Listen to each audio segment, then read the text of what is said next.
Imagine a country with no rules. What would happen? Traffic without signals, business without regulations, no laws, no rights, no justice. Only the powerful would rule, right? इसीलिए हर country को एक rule book की ज़रूरत होती है। वो है constitution. Constitution एक देश का सुप्रीम लॉ होता है। ये डिसाइड करता है कि कंट्री का गवर्नेंस कैसा होगा, लोगों के राइट्स क्या होंगे और गवर्नमेंट की क्या रिस्पॉन्सिबिलिटीज़ रहेगी। हर कंट्री का एक कॉन्स्टिट्यूशन होता है, बट इंडिया का कॉन्स्टिट्यूशन दुनिया का सबसे बड़ा और मोस्ट डिटेल्ड है। ये इंश्योर करता है कि गवर्नमेंट प्रॉपर रूल्स फॉलो करे, सभी सिटीजन्स को इक्वल राइट्स और फ्रीडम मिले, लॉ सबके लिए फेयरली अप्लाई हो, कोई भी लीडर डिक्टेटर ना बन सके। इन शॉर्ट, कॉन्स्टिट्यूशन हमारी डेमोक्रेसी की बैकबोन है। कॉन्स्टिट्यूशन को अच्छे से समझने के लिए पहले हमें उसके की एलिमेंट्स, पार्ट्स, आर्टिकल्स, अमेंडमेंट्स और स्केड्यूल्स को समझना पड़ेगा। चलो एक एग्जाम्पल से समझते हैं।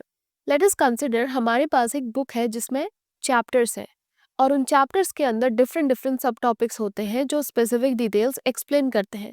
अब सोचो अगर मैं कहूँ कि हमारा कॉन्स्टिट्यूशन भी एक बुक की तरह है, इसका भी एक स्ट्रक्चर्ड फॉर्मेट है जो इसे समझने और नेविगेट करने में मदद करता है। Let's break it down. देखो, हर चैप्टर का एक यूनिक टाइटल होता है और उसके अंदर जो भी कंटेंट होता है वो उसी टाइटल से रिलेटेड होता है। बिल्कुल वैसे ही हमारा संविधान 25 पार्ट्स में डिवाइडेड है और हर पार्ट का एक स्पेसिफिक नाम और पर्पस है। For example, part 1 the union and it's states, part 2 citizenship के बारे में बताता है, पार्ट 3 फंडामेंटल राइट्स के बारे में बात करता है, एंड सो ऑन। अब जिस तरह एक बुक के हर चैप्टर के अंदर मल्टीपल सब टॉपिक्स होते हैं जो उसके मेन थीम को एक्सपैंड करते हैं, बिल्कुल वैसे ही कॉन्स्टिट्यूशन के हर पार्ट के अंदर मल्टीपल आर्टिकल्स होते हैं जो उसके सेंट्रल थीम को डिटेल में एक्सप्लेन करते हैं। फॉर एग्जाम्पल, पार्ट 1 आर्टिकल 1 से आर्टिकल 4 तक को कवर करता है और हर आर्टिकल यूनियन और उसकी टेरिटरी के थीम से अलाइन करता है। आर्टिकल 1 इंडिया को यूनियन ऑफ स्टेट डिफाइन करता है। आर्टिकल 2 पार्लियामेंट को नए स्टेट्स को यूनियन में एडमिट करने की पावर देता है। आर्टिकल 3 स्टेट के रीऑर्गेनाइजेशन, ऑल्टरेशन या रीनेमिंग की परमिशन देता है। वैसे ही पार्ट 2 आर्टिकल 5 से आर्टिकल 11 तक को कवर करता है और हर आर्टिकल कॉन्स्टिट्यूशन के कमेंसमेंट के टाइम पर इंडियन सिटीजनशिप डिफाइन करने पर फोकस करता है। पार्ट 3 आर्टिकल 12 से आर्टिकल 35 तक का कवरेज करता है और हर आर्टिकल फंडामेंटल राइट्स की प्रोटेक्शन पर सेंटर्ड है। I hope this is clear. अब देखो, जैसे हर बुक के आखिरी हिस्से में जो अपेंडिसेस या रेफरेंस टेबल्स होती हैं वो मेन कंटेंट को सपोर्ट करते हैं, वैसे ही कॉन्स्टिट्यूशन में ये स्केड्यूल्स होते हैं। लेकिन क्वेश्चन ये है ना कि इसकी ज़रूरत क्यों पड़ी। देखो, कुछ डिटेल्स इतनी लंबी या टेक्निकल होती हैं कि उन्हें आर्टिकल में शामिल करना मुश्किल होता है, इसीलिए स्केड्यूल्स होते हैं। ये स्ट्रक्चर्ड इन्फॉर्मेशन प्रोवाइड करते हैं जो आर्टिकल में दिए गए कॉन्सेप्ट को एक्सपैंड करते हैं। चलो एग्जाम्पल से समझते हैं। आर्टिकल 1 में कहा गया है कि India that is Bharat shall be union of states, लेकिन ये स्टेट और यूनियन टेरिटरीज के नाम नहीं देता। ये डिटेल्ड इंफॉर्मेशन स्केड्यूल 1 में होती है जिसमें सारे स्टेट्स और यूटीज के ऑफिशियल नेम और टेरिटोरियल बाउंड्रीज दिए गए हैं। ऐसे ही आर्टिकल 246 कहता है कि कुछ सब्जेक्ट्स यूनियन गवर्नमेंट के अंडर है, कुछ स्टेट गवर्नमेंट के अंडर है और कुछ शेयर्ड है। लेकिन ये सब्जेक्ट्स क्या है ये आर्टिकल में नहीं दिए गए हैं। इसका जवाब स्केड्यूल 7 में मिलता है जो 3 लिस्ट देता है, union list, state list and concurrent list. वैसे ही आर्टिकल 102 और आर्टिकल 191 कहते हैं कि अगर एमपी या एमएलए कुछ स्पेसिफिक रूल्स तोड़ते हैं तो उन्हें डिस्क्वालीफाई किया जा सकता है। लेकिन वो रूल्स क्या है ये सब डिटेल में दिया गया है स्केड्यूल 10 में, जो एंटी डिफेक्शन लॉ को एक्सप्लेन करता है। तो देखो, आर्टिकल मेन प्रिंसिपल को डिफाइन करते हैं, लेकिन कुछ चीज़ें ऐसी होती हैं जो ज़्यादा एक्सप्लेनेशन की डिमांड करती है। वहीं पे स्केड्यूल्स आते हैं, वो एक्स्ट्रा डिटेल प्रोवाइड करते हैं। इसे ऐसे समझो कि आर्टिकल एक किताब का मेन कंटेंट है और स्केड्यूल्स डिटेल रेफरेंस टेबल्स हैं जो एडिशनल क्लैरिटी देते हैं। तो अभी प्रेजेंट में हमारे कॉन्स्टिट्यूशन में टोटल 12 स्केड्यूल्स हैं। अब समझते हैं अमेंडमेंट्स को। देखो, जैसे बुक्स नए एडिशन के साथ अपडेट होती हैं, उनमें नए टॉपिक्स ऐड होते हैं, जैसे साइंस बुक में एआई का चैप्टर ऐड होना या फिर पुरानी इन्फॉर्मेशन अपडेट होती है जैसे पॉलिटिकल मैप्स में चेंजेस। बिल्कुल वैसे ही हमारा इंडियन कॉन्स्टिट्यूशन भी टाइम के साथ चेंजेस और अमेंडमेंट्स के थ्रू इवॉल्व होता है ताकि वो रेलेवेंट रहे। अब सोचो अगर हमारा कॉन्स्टिट्यूशन कभी चेंज नहीं होता, इंटरनेट एज में डिजिटल प्राइवेसी लॉ नहीं होते, मॉडर्न बिजनेसेस के लिए नई इकोनॉमिक पॉलिसीज नहीं होती, आज के समय में एनवायरमेंटल प्रोटेक्शन के लिए लॉस नहीं होते। इसीलिए हमारा कॉन्स्टिट्यूशन रिजिड नहीं है, ये फ्लेक्सिबल और अडाप्टेबल है। हमारे कॉन्स्टिट्यूशन के मेकर्स को पता था कि समाज बदलेगा, टेक्नोलॉजी आगे बढ़ेगी और लोगों की ज़रूरतें इवॉल्व होंगी, तो उन्होंने हमें एक तरीका दिया। अमेंडमेंट्स के थ्रू हम अपने कॉन्स्टिट्यूशन को अपडेट और मॉडिफाई कर सकें जब भी ज़रूरत हो। इस अडेप्टेबिलिटी की वजह से हमारे कॉन्स्टिट्यूशन को लिविंग डॉक्यूमेंट कहा जाता है, क्योंकि ये समय के साथ ग्रो और इवॉल्व होता है, बिल्कुल एक लिविंग बीइंग की तरह। तो जब अमेंडमेंट एक्ट पास होता है, इसका मतलब है कि कॉन्स्टिट्यूशन के कुछ पार्ट्स, आर्टिकल्स या स्केड्यूल्स को मॉडिफाई, ऐड या रिमूव किया जा रहा है, ताकि नए चैलेंजेस का सामना किया जा सके या पुरानी प्रॉब्लम्स को ठीक किया जा सके। समझो ये एक तरह का अपडेट है जो इंश्योर करता है कि कॉन्स्टिट्यूशन टाइम के साथ सोसाइटी, टेक्नोलॉजी या इकोनॉमी की चेंजिंग नीड्स के साथ रेलेवेंट रहे। चलो 73rd अमेंडमेंट एक्ट 1992 को समझते हैं। इस अमेंडमेंट के बाद एक नया पार्ट ऐड किया गया था, पार्ट 9, जो पंचायती राज सिस्टम से रिलेटेड था, जिस वजह से इसमें नए आर्टिकल्स इंसर्ट किए गए। आर्टिकल 243 से आर्टिकल 243 ओ तक, जो पंचायती राज इंस्टीट्यूशन के फ्रेमवर्क को एक्सप्लेन करते हैं। एक नया स्केड्यूल इंट्रोड्यूस किया गया, स्केड्यूल 11, जो पंचायती राज के 29 सब्जेक्ट्स को लिस्ट करता है, जैसे एग्रीकल्चर, रूरल हाउसिंग और water management etcetera. All right, अब हमने समझ लिया है कि कॉन्स्टिट्यूशन में पार्ट्स और आर्टिकल्स कैसे स्ट्रक्चर्ड होते हैं। तो चलो एक इम्पॉर्टेंट पॉइंट क्लियर करते हैं कि कैसे आर्टिकल को करेक्टली प्रोनाउंस किया जाता है। जब एक आर्टिकल सिंपल नंबर फॉर्मेट में होता है, जैसे इस तरह से, तो हम इसे बस आर्टिकल 1, आर्टिकल 2, आर्टिकल 19 वैसे ही पढ़ते हैं। लेकिन जब एक आर्टिकल में मल्टीपल क्लॉजेज और सब क्लॉजेज होते हैं, जैसे ये, तो हम इसे पढ़ते हैं आर्टिकल 19 क्लॉज 1 सब क्लॉज ए। ठीक है, और इसको पढ़ेंगे आर्टिकल 21 ए, और इसे पढ़ेंगे आर्टिकल 368 क्लॉज 2। तो अगर आपको आर्टिकल 19 के किसी स्पेसिफिक सब क्लॉज को रेफर करना है, तो आप इसे कैसे मेंशन करेंगे? Article 19 clause 1 sub clause C. Is that clear? अब देखो, कॉन्स्टिट्यूशन में जब हम आर्टिकल्स देखते हैं, तो हमें कुछ स्पेसिफिक पैटर्न्स दिखते हैं। कई आर्टिकल्स सिर्फ एक सिंपल नंबर्स होते हैं, कई आर्टिकल्स ब्रैकेट्स और सब क्लॉजेस के साथ लिखे हुए होते हैं, और कई आर्टिकल्स और पार्ट्स के साथ कैपिटल लेटर्स ऐड होते हैं। ठीक है, तो देखो, जब आर्टिकल या कोई भी पार्ट सिर्फ एक सिंगल नंबर में लिखा होता है, तो वो यूजुअली कॉन्स्टिट्यूशन का ओरिजिनल पार्ट होता है। जैसे आर्टिकल 1, आर्टिकल 3, आर्टिकल 19, ये सब कॉन्स्टिट्यूशन के ओरिजिनल पार्ट्स हैं, जो 1950 में जब कॉन्स्टिट्यूशन लागू हुआ था तभी से एग्जिस्ट करते हैं। लेकिन इनमें पार्ट 9 एक एक्सेप्शन है। ये नॉर्मली ओरिजिनल पार्ट लगता है, लेकिन पार्ट 9 और इसके सारे आर्टिकल 73rd अमेंडमेंट एक्ट के थ्रू ऐड किए गए थे। अब देखो, अब हमारे पास ब्रैकेट्स और सब क्लॉजेस वाले जो आर्टिकल्स होते हैं ना, वो हम दो तरीके के देखते हैं। एक होंगे ओरिजिनल सब क्लॉजेस और एक होंगे अमेंडेड सब क्लॉजेस। तो ओरिजिनल मैंने आपको बताया कि जो कॉन्स्टिट्यूशन में शुरू से प्रेजेंट थे, और अमेंडेड सब क्लॉजेस वो होंगे जो अमेंडमेंट के थ्रू ऐड किए गए होंगे। अब आर्टिकल 19 क्लॉज 1 सब क्लॉज ए को देखो, ये हमारे कॉन्स्टिट्यूशन का एक ओरिजिनल आर्टिकल है। ठीक है, तो आर्टिकल 19 क्लॉज 1 कॉन्स्टिट्यूशन में पहले से था, जिसमें सब clause A, sub clause B, sub clause C, D, E, F, G दिए गए थे। Letter on sub clause F हटा दिया गया था। तो अगर हम आर्टिकल 19 क्लॉज 1 सब क्लॉज ए को देखेंगे, तो ये हमारे कॉन्स्टिट्यूशन का ओरिजिनल पार्ट है। वेरीन अगर हम आर्टिकल 368 क्लॉज 2 सब क्लॉज ए को देखेंगे, तो ये अमेंडेड आर्टिकल है। देखो, आर्टिकल 368 ओरिजिनली कॉन्स्टिट्यूशन में था, लेकिन लेटर अमेंडमेंट्स के थ्रू इसमें नए सब क्लॉजेज ऐड किए गए, यानी 368 क्लॉज 2 सब क्लॉज ए और 368 क्लॉज 2 सब क्लॉज बी बाद में अमेंडमेंट के थ्रू ऐड किए गए थे। तो सब क्लॉजेज हमारे ओरिजिनल्स भी हो सकते हैं और अमेंडेड भी हो सकते हैं। अब थर्ड आता है कि अगर किसी आर्टिकल या पार्ट के नंबर के साथ एक कैपिटल लेटर दिख रहा हो, तो वो हमेशा एक अमेंडेड आर्टिकल या फिर एक अमेंडेड पार्ट होगा। Now I am very sure कि इसके बाद अगर आप कॉन्स्टिट्यूशन को देखेंगे, तो आप उसे अच्छे से डिकोड कर पाएंगे। अगर फिर भी कोई डाउट हो, तो आप कमेंट सेक्शन में पूछ सकते हैं या फिर टेलीग्राम पर भी कांटेक्ट कर सकते हैं। Now let's move forward. तो अब तक हमने इंडियन कॉन्स्टिट्यूशन का स्ट्रक्चर समझा। अब हम इसके सेलिएंट फीचर्स पढ़ेंगे। ये वो फीचर्स हैं जो हमारे गवर्नेंस, लॉज और राइट्स को शेप करते हैं।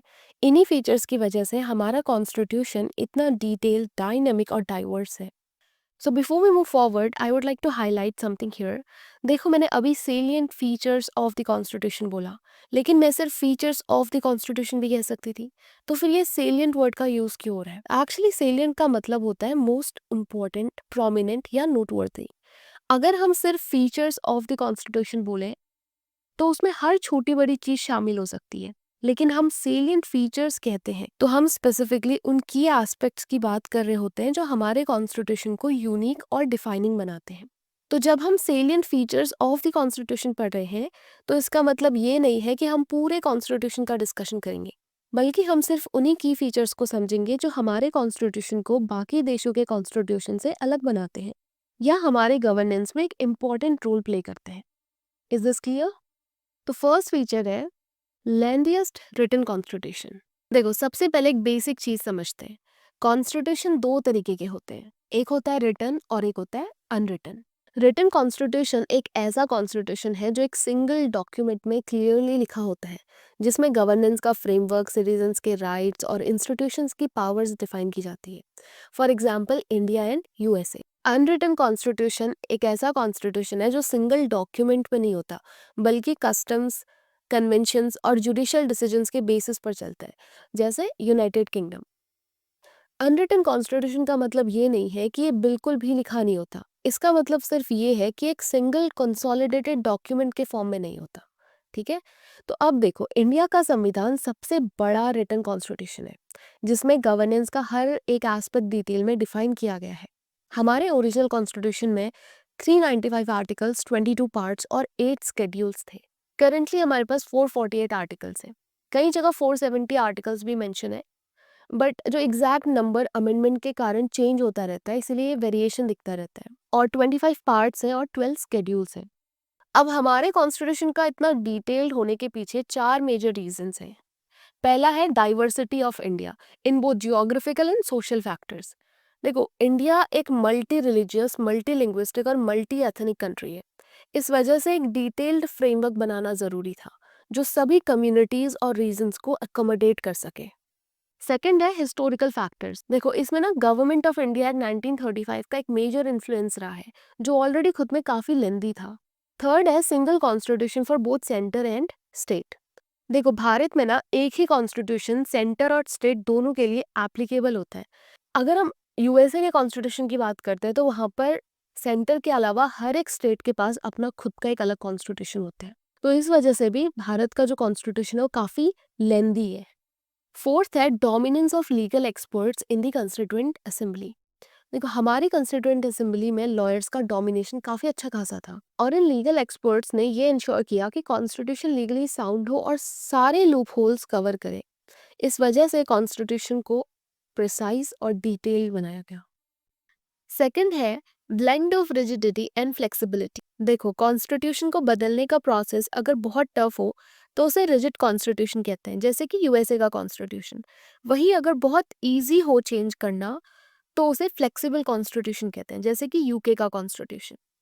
अब भारत का कॉन्स्टिट्यूशन दोनों का एक परफेक्ट बैलेंस है, कभी ये रिजिड लगता है और कभी फ्लेक्सिबल, सिचुएशन के हिसाब से। अगर हम रिजिडिटी की बात करें तो कुछ अमेंडमेंट्स के लिए स्पेशल मेजोरिटी चाहिए, जिसमें पार्लियामेंट में 2/3 मेजोरिटी और स्टेट का कंसेंट लगता है। और अगर फ्लेक्सिबिलिटी देखें तो कुछ अमेंडमेंट्स सिर्फ सिंपल मेजोरिटी से पास हो सकते हैं, बिना किसी एक्स्ट्रा प्रोसेस के। इसीलिए हमारा कॉन्स्टिट्यूशन ना तो कम्प्लीटली रिजिड है और ना ही कम्प्लीटली फ्लेक्सिबल, बल्कि ये दोनों का एक बैलेंस सिंथेसिस है, जहाँ कुछ प्रोविजंस को बदलना मुश्किल है और कुछ को रिलेटिवली आसानी से अमेंड किया जा सकता है। अब नेक्स्ट है फेडरल सिस्टम विद यूनिटरी बायस। देखो, सबसे पहले फेडरलिज्म का मतलब समझना जरूरी है। फेडरल सिस्टम एक ऐसा गवर्नेंस मॉडल है जिसमें पावर्स दो लेवल पर डिस्ट्रीब्यूट होती हैं, सेंटर और स्टेट। अगर हम प्योर फेडरल सिस्टम का एग्जांपल देखें तो यूएसए एक पूरा फेडरल कंट्री है, जिसमें सेंटर और स्टेट इंडिपेंडेंट होते हैं, अपनी लॉज और पॉलिसीज बनाते हैं। इसके ऑपोजिट एक यूनिटरी सिस्टम में पावर प्योरली सेंट्रल गवर्नमेंट के हाथ में होती है, जैसे यूके या फ्रांस में। अब जो भारत का कॉन्स्टिट्यूशन है ना, वो फेडरल सिस्टम फॉलो करता है, लेकिन उसमें यूनिटरी एलिमेंट्स भी हैं। जो सेंटर को ज़्यादा पावर देते हैं, और इस वजह से फेडरल सिस्टम विद यूनिटरी बायस कहा जाता है। अगर हम इंडियन कॉन्स्टिट्यूशन के फेडरल स्ट्रक्चर को देखें तो इट हैज़ ड्यूअल पॉलिटी, मतलब इंडिया में सेंट्रल और स्टेट दोनों के अलग अलग पावर्स हैं। डिवीजन ऑफ पावर्स, कॉन्स्टिट्यूशन में यूनियन लिस्ट, स्टेट लिस्ट और कंकरेंट लिस्ट के जरिए पावर डिस्ट्रीब्यूट की गई है। रिटन कॉन्स्टिट्यूशन, एक वेल डिफाइंड रिटन फ्रेमवर्क दिया गया है जो फेडरलिज्म को सपोर्ट करता है। और फोर्थ है इंडिपेंडेंट जुडिशरी। देखो, फेडरल सिस्टम में दो या ज़्यादा लेवल ऑफ गवर्नमेंट होती है, जैसे सेंटर और स्टेट, तो नेचुरली डिस्प्यूट हो सकते हैं सेंटर और स्टेट के बीच में, स्टेट और स्टेट के बीच में, या फिर इंडिविजुअल्स और गवर्नमेंट के बीच में। अब इन डिस्प्यूट्स को रिजॉल्व करने के लिए एक न्यूट्रल और इंडिपेंडेंट अथॉरिटी चाहिए होती है जो कॉन्स्टिट्यूशन को फेयरली इंटरप्रेट करे, और यही काम करती है जुडिशरी। इसीलिए इंडिपेंडेंट जुडिशरी फेडरल फीचर का पार्ट होती है। और नेक्स्ट है बाई कैमरल लेजिस्लेचर। देखो, इसका मतलब है हमारी पार्लियामेंट दो पार्ट्स में है, लोकसभा और राज्यसभा, और राज्यसभा के मेंबर्स एमएलएस के थ्रू इलेक्ट होते हैं, इसीलिए ये भी एक फेडरल फीचर है। लेकिन अगर हम ध्यान से देखें तो फेडरलिज्म के साथ एक यूनिटरी बायस भी है जो सेंटर को ज़्यादा पावरफुल बनाता है। तो अगर हम कॉन्स्टिट्यूशन के यूनिटरी फीचर्स को देखें तो इसमें है स्ट्रॉन्ग सेंटर, यानी कि यूनियन लिस्ट में ज़्यादा सब्जेक्ट्स हैं। सिंगल कॉन्स्टिट्यूशन, एक ही कॉन्स्टिट्यूशन है पूरे देश का, स्टेट का अपना कोई अलग कॉन्स्टिट्यूशन नहीं है। सिंगल सिटीजनशिप, इंडिया में सिर्फ एक सिटीजनशिप दी जाती है जबकि यूएसए में स्टेट की अपनी सिटीजनशिप होती है। इमरजेंसी प्रोविजंस, इमरजेंसी के टाइम पर सेंटर के पास एब्सोल्यूट पावर्स आ जाती है। गवर्नर्स रूल, गवर्नर सेंट्रल का रिप्रेजेंटेटिव होता है और वो स्टेट में प्रेसिडेंट्स रूल रेकमेंड कर सकता है। ऑल इंडिया सर्विसेज, स्टेट के ऑफिसर्स भी सेंटर के कंट्रोल में होते हैं। और फाइनेंशियल डिपेंडेंस, देखो स्टेट्स को सेंटर से फंड लेने पड़ते हैं जो यूनिटरी सिस्टम की तरफ टिल्ट दिखाता है। एक और इंटरेस्टिंग बात यह है कि फेडरेशन शब्द हमारे कॉन्स्टिट्यूशन में कहीं मेंशन नहीं किया गया है। आर्टिकल 1 में India is described as a union of states not federation.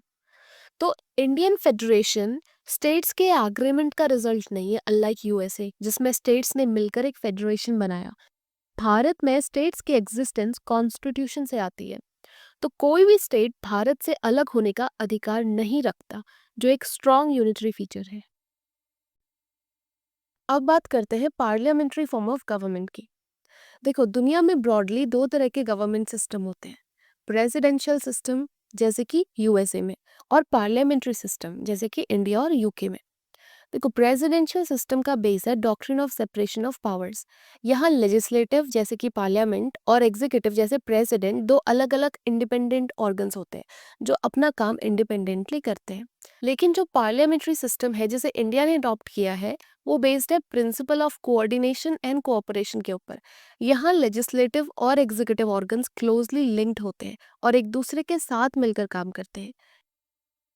यही system Westminster model of government कहलाता है जो ब्रिटेन के सिस्टम पर बेस्ड है, और इसी को हम कैबिनेट गवर्नमेंट भी कहते हैं क्योंकि रियल पावर कैबिनेट के हाथ में होती है जिसे प्राइम मिनिस्टर लीड करते हैं। अब एक और इम्पॉर्टेंट बात यह है कि हमारे कॉन्स्टिट्यूशन ने पार्लियामेंट्री सिस्टम को सिर्फ सेंट्रल तक लिमिटेड नहीं रखा है बल्कि स्टेट लेवल पर भी स्टैब्लिश किया है, यानी दोनों जगह सेंट्रल गवर्नमेंट और स्टेट गवर्नमेंट पार्लियामेंट्री सिस्टम का स्ट्रक्चर फॉलो करते हैं। अब डिस्कस करते हैं पार्लियामेंट्री फॉर्म ऑफ गवर्नमेंट के की फीचर्स की। देखो, इसमें है presence of real and nominal head. India में दो हेड्स होते हैं, एक रियल एग्जीक्यूटिव और एक नॉमिनल एग्जीक्यूटिव। रियल एग्जीक्यूटिव होते हैं प्राइम मिनिस्टर या फिर चीफ मिनिस्टर, और नॉमिनल एग्जीक्यूटिव होते हैं प्रेसिडेंट या फिर गवर्नर। ये जो नॉमिनल एग्जीक्यूटिव है ये सिंबॉलिक हेड होते हैं जो ज्यादातर पीएम या सीएम के एडवाइस पर काम करते हैं। सेकंड है मेजॉरिटी पार्टी रूल। देखो, पार्लियामेंट्री सिस्टम में सत्ता उस पार्टी के हाथ में होती है जिसके पास लोकसभा या स्टेट असेंबली में मेजॉरिटी होती है। अगर किसी एक पार्टी के पास मेजॉरिटी नहीं है तो कोएलिशन गवर्नमेंट भी बना सकती है। Collective responsibility of executive to the legislature. देखो, काउंसिल ऑफ मिनिस्टर्स पूरी तरह से लोकसभा के प्रति जिम्मेदार होते हैं। अगर रूलिंग पार्टी लोकसभा में अपनी मेजॉरिटी खो देती है तो काउंसिल ऑफ मिनिस्टर्स को रिजाइन करना पड़ता है। इसी कॉन्सेप्ट को कहते हैं कलेक्टिव रिस्पॉन्सिबिलिटी। फिर है membership of ministers in the legislature. Parliamentary system में मिनिस्टर्स को पार्लियामेंट का मेंबर होना जरूरी है। अगर कोई मिनिस्टर पार्लियामेंट का मेंबर नहीं है तो उसे 6 महीने के अंदर किसी एक हाउस का मेंबर बनना ही पड़ेगा। लीडरशिप ऑफ प्राइम मिनिस्टर और चीफ मिनिस्टर। देखो, सरकार का लीडरशिप सेंटर में प्राइम मिनिस्टर के पास होता है और स्टेट में चीफ मिनिस्टर के पास। वो पूरी तरह कैबिनेट के काम को कोऑर्डिनेट करते हैं और गवर्नमेंट का फेस होते हैं। फिर है डिसोल्यूशन ऑफ लोकसभा और स्टेट असेंबली। अगर गवर्नमेंट मेजोरिटी लूज कर दे या टर्म कंप्लीट हो जाए तो लोकसभा को डिसॉल्व किया जा सकता है ताकि नए इलेक्शन हो सके। तो देखो, हमने अपना पार्लियामेंट्री फॉर्म ऑफ गवर्नमेंट काफी हद तक ब्रिटिश सिस्टम से लिया है, लेकिन इसका मतलब ये नहीं है कि दोनों सिस्टम बिल्कुल सेम है। कुछ मेजर डिफरेंसेस हैं जिनके बारे में हम समझेंगे। देखो, ब्रिटिश पार्लियामेंट को सॉवरेन बॉडी माना जाता है। इसका मतलब ये है कि कोई भी लॉ बनाने, बदलने या हटाने में उसे रोकने वाला कोई भी नहीं है। लेकिन इंडियन पार्लियामेंट ऐसा नहीं है। Indian parliament is limited by the constitution. कोई भी लॉ बनाने से पहले कॉन्स्टिट्यूशन के फ्रेमवर्क के अंडर रहना पड़ता है और जुडिशरी उस लॉ को रिव्यू भी कर सकती है। सेकंड है हेड ऑफ स्टेट्स। इंडिया में जो हेड ऑफ स्टेट होते हैं वो होते हैं प्रेसिडेंट, जो लोगों के द्वारा इनडायरेक्टली इलेक्ट होते हैं। जबकि ब्रिटेन में जो हेड ऑफ स्टेट होता है वो होता है किंग या क्वीन। वो हेरेडिटरी बेसिस पर होते हैं, ना कि इलेक्शन के बेसिस पे। तो ओवरऑल जब हम कहते हैं कि इंडिया ने ब्रिटिश पार्लियामेंट सिस्टम अडॉप्ट किया है तो इसका मतलब ये है कि बेसिक स्ट्रक्चर और वर्किंग पैटर्न लिया है, लेकिन उसको इंडियन कॉन्टेक्स्ट के हिसाब से मॉडिफाई किया गया है। नेक्स्ट है synthesis of parliamentary sovereignty and judicial supremacy. देखो, हम ओवरऑल दो तरीके के सिस्टम पढ़ते हैं। अगर हम ब्रिटिश सिस्टम में देखें तो उसमें पार्लियामेंट सुप्रीम होती है, मतलब पार्लियामेंट जो भी लॉ बनाए वो फाइनल होता है। जुडिशरी उसे कैंसिल या अनकॉन्स्टिट्यूशनल नहीं कह सकती। इसे कहते हैं पार्लियामेंट्री सॉवरेनिटी। दूसरा है अमेरिकन सिस्टम, जिसमें जुडिशरी सुप्रीम होती है। वहां अगर कांग्रेस कोई लॉ बनाती है जो कॉन्स्टिट्यूशन के अगेंस्ट है तो सुप्रीम कोर्ट उसे अनकॉन्स्टिट्यूशनल डिक्लेयर कर सकती है। इसे कहते हैं जुडिशियल सुप्रीमेसी। लेकिन इंडिया ने इन दोनों का बेस्ट पार्ट लिया है, एक बैलेंस बनाया। हमारे कॉन्स्टिट्यूशन ने पार्लियामेंट को पावर दी है लॉज बनाने की, लेकिन वो लॉज कॉन्स्टिट्यूशन के फ्रेमवर्क के अंदर ही वैलिड होते हैं। और जुडिशरी को भी पावर्स दी गई हैं कि वो किसी भी अनकॉन्स्टिट्यूशनल लॉ को स्ट्राइक डाउन कर सकती है, लेकिन वो पार्लियामेंट के डोमेन में इंटरफेयर नहीं कर सकती। इसीलिए इंडिया का सिस्टम है synthesis of parliamentary sovereignty and judicial supremacy, यानी पार्लियामेंट और जुडिशरी के बीच एक हेल्दी बैलेंस है जहां दोनों अपने अपने डोमेन में पावरफुल है, लेकिन कॉन्स्टिट्यूशन के फ्रेमवर्क के अंडर। हमारा ना जो इंडियन सुप्रीम कोर्ट का जुडिशियल रिव्यू का स्कोप है वो थोड़ा सा नैरो माना जाता है अमेरिकन सुप्रीम कोर्ट के मुकाबले। देखो, अमेरिकन कॉन्स्टिट्यूशन फॉलो करता है ड्यू प्रोसेस ऑफ लॉ, जिसमें लॉ सिर्फ टेक्निकली ही नहीं लॉजिकली और फेयरली भी होना चाहिए। इंडियन कॉन्स्टिट्यूशन इनिशियली फॉलो करता था प्रोसीजर स्टैब्लिश्ड बाय लॉ, जिसमें अगर लॉ टेक्निकल प्रोसेस से पास हुआ है तो वो वैलिड माना जाता है। देखो, अगर पार्लियामेंट ने किसी पर्सन को जेल भेजने का कानून बनाया है और उस प्रोसेस को पास करने का लीगल प्रोसेस जैसे कि bill, voting and then assent of president etcetera ठीक से फॉलो किए गए हैं, तो उस लॉ को वैलिड माना जाएगा, चाहे वो कानून फेयर हो या ना हो। इसमें कोर्ट ये नहीं देखेगा कि लॉ सही है या नहीं है, सिर्फ ये देखेगा कि प्रोसीजर फॉलो हुआ है या फिर नहीं हुआ है। अगर हम ड्यू प्रोसेस ऑफ लॉ की बात करते हैं तो यहाँ कोर्ट सिर्फ प्रोसीजर नहीं देखता, कंटेंट भी जज करता है कि लॉ रीजनेबल, फेयर और जस्ट है या नहीं है। अगर कानून टेक्निकली पास भी हो गया लेकिन अगर वो अनफेयर या अनजस्ट है तो कोर्ट उस लॉ को अनकॉन्स्टिट्यूशनल डिक्लेयर कर सकता है। ड्यू प्रोसेस ज्यादा वाइड इंटरप्रिटेशन अलाउ करता है। अब देखो, 1978 में हमारे सामने Maneka Gandhi versus union of India case आया। अब देखो, मेनका गांधी जो एक जर्नलिस्ट और पॉलिटिकल एक्टिविस्ट थी, उनका पासपोर्ट गवर्नमेंट ने सस्पेंड कर दिया था without giving any clear reason और अपॉर्चुनिटी टू बी हर्ड। अब मेनका गांधी ने इस डिसीजन को चैलेंज किया, ये कह के कि ये एक्शन आर्टिकल 21 के अगेंस्ट है। अब इससे पहले तक प्रोसीजर स्टैब्लिश्ड बाय लॉ का मतलब होता था कि बस लॉ होना चाहिए, चाहे वो अनफेयर हो, अगर प्रोसीजर सही फॉलो हुआ है तो वो वैलिड होगा। इसके बाद सुप्रीम कोर्ट ने एक हिस्टोरिकल वर्डिंग दी। सुप्रीम कोर्ट ने कहा कि लॉ सिर्फ टेक्निकल ही नहीं, फेयर, जस्ट और रीजनेबल भी होना चाहिए। Procedure must stand the test of fairness and non arbitrariness. और आर्टिकल 21 को आर्टिकल 14 और आर्टिकल 19 के साथ मिलकर पढ़ना होगा। इस जजमेंट ने आर्टिकल 21 के प्रोसीजर स्टैब्लिश्ड बाय लॉ को अमेरिकन कॉन्स्टिट्यूशन के ड्यू प्रोसेस ऑफ लॉ के करीब ला दिया था, जहां लॉ सिर्फ फॉर्मली वैलिड ही नहीं बल्कि सब्सटैंटिवली फेयर, जस्ट और रीजनेबल भी होना चाहिए।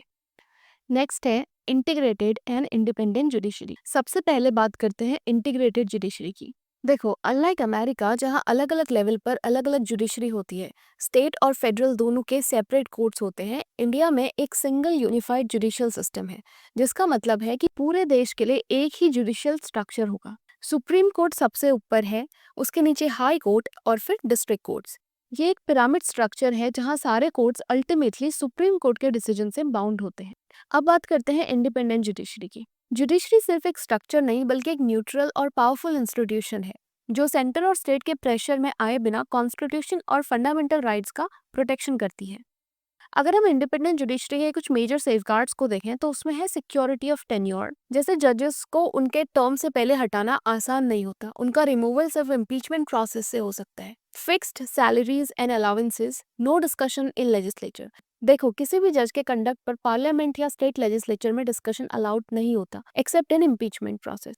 Power of judicial review, supreme court और हाई कोर्ट के पास पावर्स हैं कि वो किसी भी अनकॉन्स्टिट्यूशनल लॉ को स्ट्राइक डाउन कर सकते हैं। Separation from executive. तो इंडिया का जुडिशियल सिस्टम एक तरफ इंटीग्रेटेड है जिसमें यूनिफॉर्मिटी और कंसिस्टेंसी आती है लीगल इंटरप्रिटेशंस में, और दूसरी तरफ इंडिपेंडेंट है जिससे जुडिशरी एक वॉचडॉग की तरह काम कर सकती है अगेंस्ट मिसयूज ऑफ पावर। अब बात करते हैं मोस्ट पावरफुल फीचर की, फंडामेंटल राइट्स। देखो, फंडामेंटल राइट्स वो बेसिक राइट्स हैं जो कॉन्स्टिट्यूशन के पार्ट 3 में दिए गए हैं और जो हर सिटीजन को डिग्निफाइड लाइफ जीने का हक देते हैं। ये राइट सिर्फ पेपर पर नहीं बल्कि लीगली एनफोर्सिएबल है, यानी अगर कोई इन्हें वायलेट करता है तो आप सुप्रीम कोर्ट या फिर हाई कोर्ट जा सकते हैं अंडर आर्टिकल 32 एंड आर्टिकल 226 के तहत। हम इन राइट्स को 6 कैटेगरीज में पढ़ते हैं। फर्स्ट है राइट टू इक्वालिटी, जिसमें आर्टिकल 14 से आर्टिकल 18 कवर होते हैं। देन राइट टू फ्रीडम, जिसमें हम आर्टिकल 19 से आर्टिकल 22 तक पढ़ते हैं। And then right against exploitation, article 23 and 24। Right to freedom of religion, जिसमें हम आर्टिकल 25 से 28 तक पढ़ते हैं। और कल्चरल एंड एजुकेशनल राइट हम आर्टिकल 29 एंड 30 में पढ़ते हैं। And after that right to constitutional remedies under article 32। तो अगर किसी राइट का वायलेशन होता है तो आप डायरेक्टली सुप्रीम कोर्ट जा सकते हो अंडर आर्टिकल 32। ये राइट सिर्फ इंडिविजुअल लिबर्टी को प्रोटेक्ट करने के लिए नहीं है बल्कि पॉलिटिकल डेमोक्रेसी के आइडिया को प्रमोट करने के लिए भी है। पॉलिटिकल डेमोक्रेसी का मतलब होता है एक ऐसा सिस्टम जहां हर सिटीजन को इक्वल वॉइस मिले, गवर्नमेंट के डिसीजंस पर सवाल उठाना अलाउड हो और लोगों के बेसिक ह्यूमन राइट्स प्रोटेक्टेड हो। इसीलिए फंडामेंटल राइट्स इंश्योर करते हैं कि गवर्नमेंट अपनी पावर का गलत इस्तेमाल ना करे और पार्लियामेंट बिना रीजन के अनफेयर लॉ ना बना पाए। नेक्स्ट है directive principles of the state policy. देखो, ये प्रिंसिपल्स कॉन्स्टिट्यूशन के पार्ट 4 में दिए गए हैं और ये बताते हैं कि स्टेट को कैसे गवर्न करना चाहिए। ये राइट्स जुडिशियली एनफोर्सेबल नहीं होते, मतलब आप इनके वायलेशन पर कोर्ट नहीं जा सकते, लेकिन इनका रोल पॉलिसी मेकिंग और लॉ मेकिंग में डायरेक्शन देना होता है।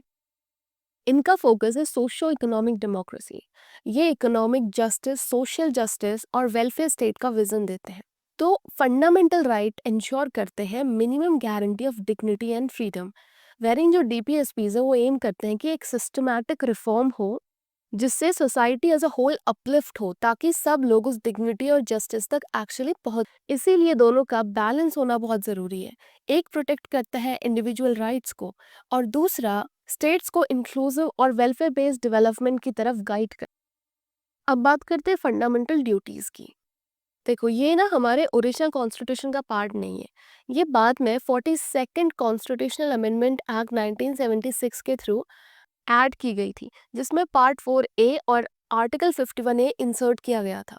तो ये अमेंडमेंट स्वर्ण सिंह कमेटी के रिकमेंडेशन पर किया गया था। इनिशियली 10 फंडामेंटल ड्यूटीज थी, लेकिन later on 86 constitutional amendment act 2002 के थ्रू 11th ड्यूटी ऐड की गई, जो पेरेंट्स को जिम्मेदार बनाती है कि वो अपने 6 से 14 साल के बच्चों को एजुकेशन दिलाए।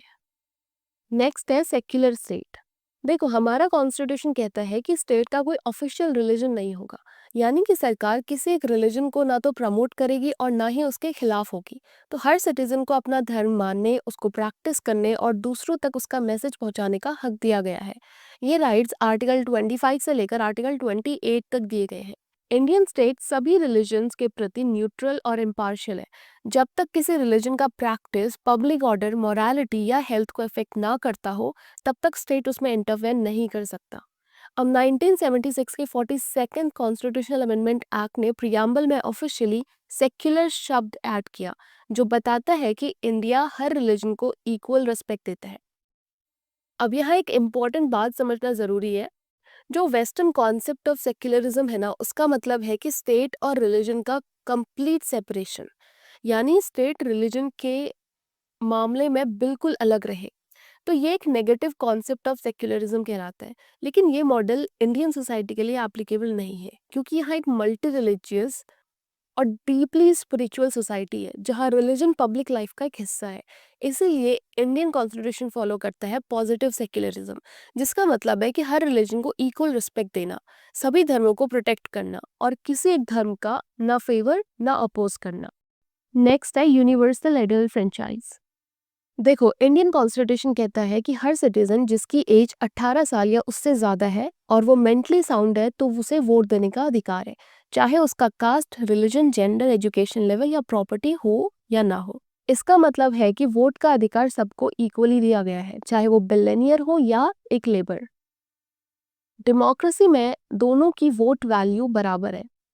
ये फीचर रिप्रेजेंट करता है पॉलिटिकल इक्वालिटी को, जहां सबको गवर्नेंस में हिस्सा लेने का बराबर अधिकार मिलता है। पहले ये एज लिमिट 21 ईयर्स थी, लेकिन 61st कॉन्स्टिट्यूशनल अमेंडमेंट एक्ट 1988 के बाद से 18th ईयर कर दी गई, जिससे यूथ का पार्टिसिपेशन और अधिक बढ़ा। ये प्रिंसिपल हमारी डेमोक्रेटिक सेटअप का फाउंडेशन है, जहां गवर्नमेंट लोगों के द्वारा, लोगों के लिए और लोगों के थ्रू बनती है। इसीलिए यूनिवर्सल एडल्ट फ्रेंचाइज सिर्फ एक वोटिंग राइट नहीं है, बल्कि एक एक्सप्रेशन ऑफ इक्वालिटी, डिग्निटी और पीपल्स पावर है, जो हर 5 साल में दिखती है। नेक्स्ट है सिंगल सिटीजनशिप। देखो, इंडियन कॉन्स्टिट्यूशन कहता है कि पूरे भारत के लिए सिर्फ एक ही कैटेगरी की सिटीजनशिप होती है, and that is Indian citizenship. चाहे वो दिल्ली का हो या केरला का, गुजरात का हो या आसाम का, सबको एक ही आइडेंटिटी मिली है, सिटीजन ऑफ इंडिया। तो ये कॉन्सेप्ट लिया गया है ब्रिटिश कॉन्स्टिट्यूशन से, जहां यूनिटरी सिस्टम में सिंगल सिटीजनशिप होती है। इसका मेन ऑब्जेक्टिव है कि पूरे देश में सिटीजन्स के राइट्स और ड्यूटीज यूनिफॉर्म रहे, कोई डिस्क्रिमिनेशन ना हो बेस्ड ऑन स्टेट्स। अगर कंपेयर करें अमेरिका जैसे फेडरल कंट्रीज में, जहां ड्यूअल सिटीजनशिप होती है, तो वहां एक स्टेट सिटीजनशिप और एक नेशनल सिटीजनशिप होती है। पर इंडिया ने इसे अवॉइड किया ताकि नेशनल इंटीग्रेशन और यूनिटी मजबूत रहे। अब है इमरजेंसी प्रोविजंस। देखो, इंडियन कॉन्स्टिट्यूशन ने कुछ ऐसे प्रोविजंस बनाए हैं जो एक्स्ट्रॉर्डिनरी सिचुएशंस में एक्टिवेट किए जा सकते हैं, जैसे कि वॉर, रिबेलियन या फिर फाइनेंशियल क्राइसिस। ये प्रोविजन दिए गए हैं पार्ट 18 के अंदर। हमारे देश में 3 तरीके की इमरजेंसी एग्जिस्ट करती है। एक है national emergency, then president's rule जिसको हम स्टेट इमरजेंसी भी कहते हैं, एंड देन फाइनेंशियल इमरजेंसी। अब इन इमरजेंसी के दौरान ना कुछ फंडामेंटल राइट्स पर भी रेस्ट्रिक्शंस लगाए जा सकते हैं, और पार्लियामेंट को स्टेट लिस्ट पर भी लॉज बनाने का अधिकार मिल जाता है। अब बात करते हैं इंडिपेंडेंट बॉडीज की। देखो, इंडियन कॉन्स्टिट्यूशन ने सिर्फ लेजिस्लेटिव, एग्जीक्यूटिव और जुडिशरी जैसे मेन ऑर्गन्स ऑफ गवर्नमेंट का ही प्रोविजन नहीं दिया है, बल्कि कुछ ऐसे इंपॉर्टेंट बॉडीज भी स्टैब्लिश किए हैं जो कंप्लीटली इंडिपेंडेंट है। इनका ऑब्जेक्टिव है गवर्नेंस को फेयर, अकाउंटेबल और ट्रांसपेरेंट बनाना, बिना किसी पॉलिटिकल या एग्जीक्यूटिव इंटरफेरेंस के। ये इंडिपेंडेंट बॉडीज इंश्योर करती हैं कि कॉन्स्टिट्यूशनल वैल्यूज को इफेक्टिवली इंप्लीमेंट किया जाए और डेमोक्रेसी ग्राउंड लेवल तक फंक्शनल रहे। कॉन्स्टिट्यूशन ने कुछ की इंडिपेंडेंट कॉन्स्टिट्यूशनल बॉडीज बनाई हैं, जैसे election commission of India under article 324। ये पूरे देश में फ्री और फेयर इलेक्शन कंडक्ट करते हैं। Lok Sabha, Rajya Sabha, state assemblies, president, vice president के इलेक्शन सब के सब इंक्लूडेड रहते हैं। सेकंड है controller and auditor general of India under article 148। ये गवर्नमेंट के रेवेन्यू और एक्सपेंडिचर का ऑडिट करते हैं और पब्लिक मनी का मिसयूज रोकते हैं। फिर है union public service commission under article 315, जो सेंट्रल गवर्नमेंट के लिए रिक्रूटमेंट और सिविल सर्विसेज एग्जामिनेशन कंडक्ट करता है। And then state public service commission, जो हर स्टेट में रिक्रूटमेंट और सिलेक्शन प्रोसेस के लिए जिम्मेदार होते हैं। तो इन बॉडीज को security of tenure, fix service conditions और ऑटोनॉमी दी गई है, ताकि ये बिना किसी प्रेशर के अपने कॉन्स्टिट्यूशनल ड्यूटीज एफिशिएंटली परफॉर्म कर सकें।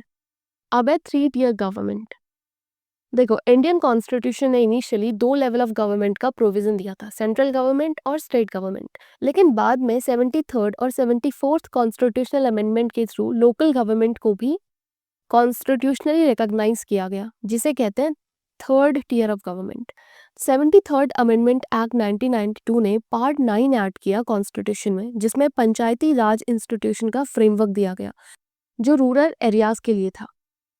और 74th कॉन्स्टिट्यूशनल अमेंडमेंट एक्ट 1992 ने पार्ट 9A ऐड किया, जिसमें म्यूनिसिपैलिटीज का स्ट्रक्चर डिफाइन किया गया जो अर्बन एरियाज के लिए था। अब हर लेवल पर गवर्नमेंट है, यूनियन गवर्नमेंट नेशनल लेवल पर लॉज बनाती है, स्टेट गवर्नमेंट अपने स्टेट के लिए पॉलिसीज बनाती है और लोकल गवर्नमेंट ग्राउंड लेवल पर डेवलपमेंट और एडमिनिस्ट्रेशन हैंडल करती है। फिर आते हैं कोऑपरेटिव सोसाइटीज। देखो, कोऑपरेटिव सोसाइटीज का बेसिक आइडिया है लोगों के लिए एकजुट होकर काम करना। तो ये इंस्टीट्यूशंस लोगों को वॉलंटरी बेसिस पर एक साथ आने का मौका देते हैं ताकि वो अपने इकोनॉमिक, सोशल और कल्चरल नीड्स को मिलकर पूरा कर सके। 97th कॉन्स्टिट्यूशनल अमेंडमेंट एक्ट 2011 के थ्रू कोऑपरेटिव सोसाइटीज को कॉन्स्टिट्यूशनल स्टेटस दिया गया था। इस अमेंडमेंट के बाद कॉन्स्टिट्यूशन में 3 इंपॉर्टेंट चेंजेस हुए। Article 19 clause 1 sub clause C में right to form cooperative societies को एक फंडामेंटल राइट बनाया गया। पार्ट 9 भी ऐड किया गया कॉन्स्टिट्यूशन में, जिसमें कोऑपरेटिव सोसाइटीज के स्ट्रक्चर और फंक्शनिंग का डिटेल फ्रेमवर्क दिया गया। आर्टिकल 43 बी ऐड हुआ directive principles of state policy में, जिसमें स्टेट को एनकरेज किया गया to promote autonomous and democratic functioning of cooperative societies. तो cooperative societies rural development, credit availability, agriculture, housing और स्मॉल स्केल इंडस्ट्रीज में काफ़ी क्रूशियल रोल प्ले करते हैं। अब जो लास्ट फीचर है और जो सबसे इम्पॉर्टेंट फीचर है वो ये है कि जो हमारा कॉन्स्टिट्यूशन है वो काफ़ी डिफरेंट सोर्सेज से बोरो किया गया है। देखो, जब हमारा कॉन्स्टिट्यूशन लिखा जा रहा था ना, तब एक कम्प्लीटली नया सिस्टम बनाने के बजाय दुनिया के सबसे इफेक्टिव और सक्सेसफुल गवर्नेंस मॉडल को स्टडी किया गया। फिर उनसे बेस्ट एलिमेंट्स अडॉप्ट किए गए जो भारत के कॉन्टेक्स्ट में फिट होते हैं। इसका फ़ायदा ये था कि हमें एक टेस्टेड और वेल स्ट्रक्चर्ड फ्रेमवर्क मिला जो भारत की डाइवर्सिटी और गवर्नेंस के हिसाब से मॉडिफाई किया गया। तो चलिए अब देखते हैं कि भारत के संविधान में कौन से फीचर्स किस देश से इंस्पायर हुए हैं। हमारा जो कॉन्स्टिट्यूशन है उस पर सबसे ज़्यादा इन्फ्लुएंस गवर्नमेंट ऑफ इंडिया 1935 का रहा है। इससे हमने अडॉप्ट किया है federal system, basically centre state relations, emergency provisions, public service commissions, governors office और जुडिशरी का स्ट्रक्चर। अगर हम कहें कि हमारा कॉन्स्टिट्यूशन एक रिवाइज्ड वर्जन है गवर्नमेंट ऑफ इंडिया 1935 का, तो ये कहना कहीं ना कहीं गलत नहीं होगा। फिर देखते हैं कि हमने यूनाइटेड किंगडम से क्या अडॉप्ट किया है।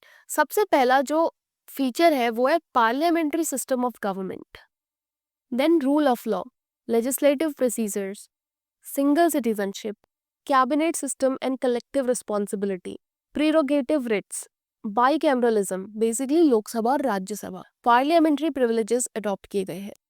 तो जो हमारा भारत का गवर्नेंस सिस्टम है ना, वो यूके के जैसा है, जिसमें प्राइम मिनिस्टर और कैबिनेट सबसे ज़्यादा पावरफुल होते हैं और वो पार्लियामेंट को आंसरेबल होते हैं। फिर आता है यूनाइटेड स्टेट ऑफ अमेरिका। यहाँ से हमने fundamental rights, independence of judiciary, judicial review, impeachment of president, removal of supreme court and high court जजेस, post of vice president adopt किए गए। तो हमारे जो फंडामेंटल राइट्स का कॉन्सेप्ट है वो अमेरिकन कॉन्स्टिट्यूशन से इंस्पायर्ड है, जो सिटीजन्स के राइट को प्रोटेक्ट कर। फिर है आयरलैंड। देखो, यहाँ से हमने directive principle of state policy, election of president and nomination of Rajya Sabha members जैसे फीचर्स को अडॉप्ट किया है। तो देखो, जब भी हम कनाडा की बात करें ना, तो याद रखना यहाँ से हमने ऐसे फीचर्स अडॉप्ट किए हैं जो फेडरल तो है लेकिन सेंटर को ज़्यादा पावर मिल रही होगी। तो यहाँ से हमने लिया है federal system with strong centre, residuary powers to centre, appointment of governor by the centre and advisory jurisdiction of supreme court. तो भारत में स्टेट्स को पावर दिए गए हैं लेकिन अल्टीमेट कंट्रोल सेंटर के पास होता है, जो कनाडा के सिस्टम जैसा है। तो ऑस्ट्रेलिया से हमने concurrent list, freedom of trade and commerce and joint sitting of parliament जैसे फीचर्स अडॉप्ट किए। जर्मनी से हमने suspension of fundamental rights during emergency लिया है। एंड फ्रेंच कॉन्स्टिट्यूशन से हमने Republic system and ideas of liberty, equality and fraternity जो preamble में मेंशन है, इनका कॉन्सेप्ट अडॉप्ट किया है। साउथ अफ्रीका से हमने procedure for amendment of the constitution, election of Rajya Sabha members adopt किया है। देखो, नॉमिनेशन ऑफ राज्यसभा मेंबर्स और इलेक्शन ऑफ राज्यसभा मेंबर्स में कंफ्यूज मत होना। राज्यसभा में टोटल 245 मेंबर्स हैं, जिसमें से 233 सीट्स इलेक्शन और 12th नॉमिनेशन के थ्रू फिल होती है। तो election of Rajya Sabha members south Africa से अडॉप्ट किया गया है और nomination of members Irish constitution से अडॉप्ट किया गया है। Is that clear? जापान से हमने प्रोसीजर स्टैब्लिश्ड बाय लॉ का प्रोविजन अडॉप्ट किया और यूएसएसआर से fundamental duties and ideal of justice, social, economic and political provisions adopt किए। चलो कुछ क्वेश्चंस प्रैक्टिस करते हैं। Which of the following features of the Indian Constitution is derived from the Constitution of Canada? Procedure established by law हमने Japan से लिया है। Residuary powers with center, ठीक है, ये कनाडा से अडॉप्ट किया है। कंकरेंट लिस्ट हमने ऑस्ट्रेलिया से लिया और फंडामेंटल ड्यूटीज यूएसएसआर से, ठीक है। सेकंड है, consider the following statement about parliamentary system in India. The prime minister is the nominal head of the state, incorrect है। प्राइम मिनिस्टर रियल हेड होते हैं और प्रेसिडेंट नॉमिनल हेड होते हैं। So there is a collective responsibility of the executive to the legislature, ये correct है। Members of the executive are also members of the legislature, correct है। तो correct answer है B, 2 and 3। The concept of procedure established by law is taken from Japan. Which of the following are features of the federal system in India? Dual government, supremacy of the constitution, division of powers, ये तीनों correct है। Citizenship at both centre and state level, देखो ये concept ना American federalism का है, लेकिन India में सिर्फ सिंगल सिटीजनशिप एग्जिस्ट करती है, ठीक है। तो ये इनकरेक्ट हो जाएगा, तो करेक्ट हो जाएगा 1, 2 and 3। Fundamental duties were added to the constitution of India on the recommendation of, हमने पढ़ा हुआ है, स्वर्ण सिंह कमिटी। नेक्स्ट है, which of the following statement best explain the positive concept of secularism adopted in India? The state shall stay completely away from religion, नहीं ऐसा नहीं है। अगर पब्लिक हेल्थ मोरालिटी पर बात आ जाती है तो स्टेट को इंटरफेयर करना पड़ता है, तो ये कुछ रीजनेबल रेस्ट्रिक्शंस दिए गए। All religions are considered equal and the state may engage to ensure religious harmony, तो ये कहीं ना कहीं हमारे सेक्युलरिज्म के डेफिनेशन से फिट बैठता है। एक बार नेक्स्ट देखते हैं, religious education is band in all institutions, ये इनकरेक्ट है। देखो रिलीजियस एजुकेशन प्रोहिबिटेड है उन इंस्टीट्यूशंस में जो स्टेट के द्वारा फंड किए जाते हैं, लेकिन जितने भी प्राइवेट और माइनॉरिटी रन इंस्टीट्यूशंस है उनको परमिशन मिली हुई है, बट विद सर्टेन कंडीशंस, ठीक है। फिर है, religion is strictly a personal affair, ये स्टेटमेंट भी इनकरेक्ट है। देखो भारत में ना हर किसी को फ्रीडम मिली है कि वो पब्लिकली अपने रिलीजन को प्रैक्टिस कर सकता है, प्रोफेस कर सकता है, प्रोपोगेट भी कर सकता है, और जितनी भी रिलीजियस स्ट्रक्चर्स हैं वो पब्लिक स्पेस में बनाए गए हैं, ठीक है।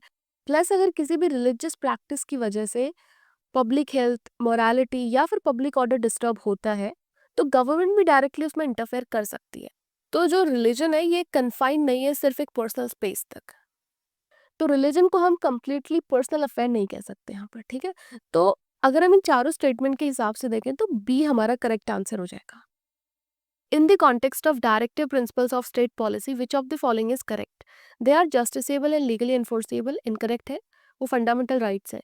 They are not fundamental in the governance of the country, ये भी incorrect है।